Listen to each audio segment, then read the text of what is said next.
Hi friends, இந்த video பார்க்குறவங்க எல்லாத்துக்குமே ரொம்ப ரொம்ப நன்றி. இன்றைக்கி நம்ம வீடியோவில் எதை பற்றி பார்க்க போகிறோம்னா, டாக்டர் பிரசாந்த் வர்மா இயக்கத்தில் வெளிவந்திருக்கிற ஹனுமன் இந்த படத்தோட ரிவ்யூ தான் நம்ம பார்க்க போகிறோம். ஹனுமன் இந்த படத்தோட கதை என்னென்னு கேட்டுட்டிங்கன்னா, இது ஒரு சாமி படம்.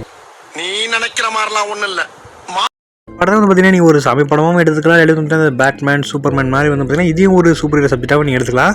ஃபஸ்ட் இந்த படத்தோட கதை என்னென்னு கேட்டுட்டிங்கன்னா, நம்ம படத்தோட ஹீரோ பார்த்தீங்கன்னா ஊர்லேயும் ரொம்ப ஜாலியாக சுற்றிக்கிட்டு இருக்காரு, லவ் பண்ணுறாரு, திருடுறாரு, லைஃப் என்ஜாய் பண்ணிகிட்டு இருக்காரு. அதெல்லாம் ஒரு கட்டத்தில் வந்து பார்த்தீங்கன்னா ஒரு சின்ன பிரச்சனையான வந்து பார்த்தீங்கன்னா அவருக்கு ஹனுமனோட சக்தி இவர் கிடச்சிருது. ஊரில் யாருக்குமே அந்த சக்தி கிடைக்காது, ஆனால் சும்மா சுற்றிட்டு இருக்கு இவருக்கு அந்த சக்தி கிடச்சிரும். அந்த ஹனுமனோட சக்தி வந்து ஒரு சிப்பிகள் இருக்கும், அந்த சிப்பி இவர் கிடச்சி அந்த ஹனுமனோட சக்தி ஒரு உடம்புல வந்துடும்.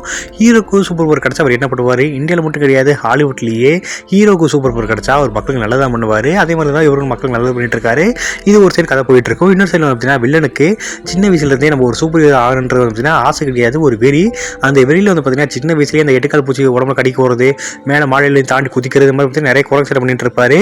அவன் ஃப்ரெண்டு ஒருத்தர் ஐடியா கொடுப்பா, அது நிறைய சூப்பர் ஹீரோக்கு வந்து பார்த்தீங்கன்னா அவங்க அப்பா அம்மா இருக்க மாட்டாங்க. அதே மாதிரி வந்து பார்த்தீங்கன்னா நாங்கள் அப்பா அம்மா இருந்தால் நமக்கு சூப்பர் பவர் கிடைக்கான்னு சொல்லி வந்து பார்த்தீங்கன்னா ஒரு முட்டாள்தனத்தில் அவங்க அப்பா அம்மா எரிச்சு கொண்டுருவான். அந்த அளவுக்கு வந்து பார்த்தீங்கன்னா சூப்பர் பவர் மேலே வில்லனு செம்ம வெறியாக இருப்பார். இவ்வளோ வெறியாக இருக்க வில்லனுக்கு வந்து பார்த்தீங்கன்னா ஹீரோக்கு சூப்பர் பவர் கிடைச்சது தெரிஞ்சிடும். இப்படி தெரிஞ்ச வில்லன் வந்து பார்த்தீங்கன்னா ஹீரோ விட்டுருந்து அந்த சூப்பர் பவர் எப்படி எடுத்ததுக்கப்புறம் என்ன ஆச்சு அப்படின்றது அந்த படத்தோட மீதி கதை. ஒரு சில ட்விஸ்ட்டுகள் வந்து பார்த்தீங்கன்னா இந்த படத்தில் இருக்கும். அவ்வளோதான் படத்தோட கதை. இந்த படத்தை வந்து பார்த்தீங்கன்னா 25 கோடி எடுத்ததாக சொல்லியிருந்தாங்க. 25 கோடிக்கு வந்து ரொம்ப சூப்பராக மேக் பண்ணியிருக்காங்க. கிராஃபிக்ஸ்லாம் ரொம்ப சூப்பராக இருந்துச்சு. ஏன்னா இந்த படம் சூப்பர் ஹீரோ படம்னால வந்து பார்த்தீங்கன்னா நிறைய கிராஃபிக்ஸ் சீன்ஸ் தேவைப்படும். அதெல்லாம் பார்த்தீங்கன்னா ரொம்ப சூப்பராக பண்ணியிருந்தாங்க. படத்தை எடுத்த விதம் பார்த்தீங்கன்னா ரொம்ப சூப்பராக இருந்துச்சு. இந்த படத்தை நடிச்சு எல்லாருமே ரொம்ப சூப்பராக நடிச்சிருந்தாங்க. ஈடியட் டீச்சர் நடிச்சிருந்தாரு, அப்புறம் அமிர்தா ஐயர் பிகில் படத்தில் நடிச்சிருந்தாங்க. அவங்க சூப்பராக நடிச்சிருந்தாங்க. அவங்க பார்க்குறதுக்கு ரொம்ப சூப்பராக அழகாக இருந்தாங்க. அவங்க அப்புறம் வரலட்சுமி சரத்குமார் அவங்க இருந்தாங்க. அப்புறம் வந்து இந்த படத்தோட வில்லன் வினய் வந்து நம்ம தமிழில் நிறைய படத்தில் வந்து ஹீரோ நடிச்சிருக்காரு. அவரும் ரொம்ப சூப்பராக நடிச்சிருந்தாரு. மொத்தமாக வந்து பார்த்தீங்கன்னா படம் மேக்கிங்கும் சரி ஆக்டிங்கும் சரி எந்த ஒரு குறையுமே நம்ம சொல்ல முடியாது. ரொம்ப சூப்பரான படமாக இருந்துச்சு. இப்போலாம் வந்து பார்த்தீங்கன்னா இது ஒரு யூனிவர்ஸ், இந்த தமிழில் எப்படி LCO Lokesh Kanagaraj cinematic universe மாதிரி வந்துருக்காங்க. இதுவுமே ஒரு காட் யூனிவர்ஸமாக இது வந்து பார்த்தீங்கன்னா ஃபஸ்ட் படம் இப்போ அனுமனம் வச்சு வந்திருக்கு. இந்த நிறைய கடவுள் வச்சு வந்து பார்த்தீங்கன்னா இந்த ஒரு யூனிவர்ஸ் பில்ட் பண்ண போகிறாங்களா உண்மையிலே வந்து பார்த்தீங்கன்னா ரொம்ப சூப்பராக ஐடியாவாக இருக்குது. இந்த படம் ரொம்ப சூப்பராக இருந்துச்சு. இதே மாதிரி வந்து பார்த்தீங்கன்னா அவங்க யூனிவர்ஸை பில்ட் பண்ணாங்கன்னா ரொம்ப சூப்பராக இருக்கும்.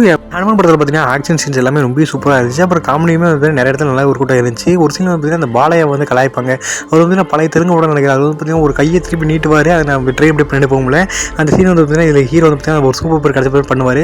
அந்த சீன்லாம் காமெடி ரொம்ப சூப்பராக ஒரு கூட்டம் இருந்துச்சு. முதல்ல வந்து படத்தோட மேக்கிங் சரி எல்லாமே ரொம்ப சூப்பராக இருந்துச்சு. அவங்க கொடுத்த பட்ஜெட்டில் வந்து பார்த்தீங்கன்னா ரொம்ப சூப்பராக அந்த படத்தை எடுத்திருந்தாங்க. அப்புறம் வந்து வரலட்சுமி சரத்குமார் அவங்களுக்கு ஒரு ஃபைட் சீன் வரும். அந்த சீன் வந்து ரொம்ப சூப்பராக இருந்துச்சு. எனக்கு அந்த சீன் ரொம்ப பிடிச்சிருந்துச்சு. இந்தியாவில் வந்து பார்த்தீங்கன்னா one of the best super hero படமாக வந்து பார்த்தீங்கன்னா ஹனுமன் இருக்குது, அதிக வாய்ப்புகள் இருக்குது. எனக்கு இந்த படம் ரொம்ப பிடிச்சிருந்துச்சு. மட்டும் கொஞ்சம் விருப்பம் எடுத்ததுனால படம் ரொம்ப சூப்பராக இருந்திருக்குன்றது என்னோட கருத்து. மற்றபடி பார்த்தீங்கன்னா இந்த படம் ரொம்ப சூப்பராக இருந்துச்சு. டைம் இருந்தால் கண்டிப்பாக இந்த படத்தை போய் பாருங்கள்.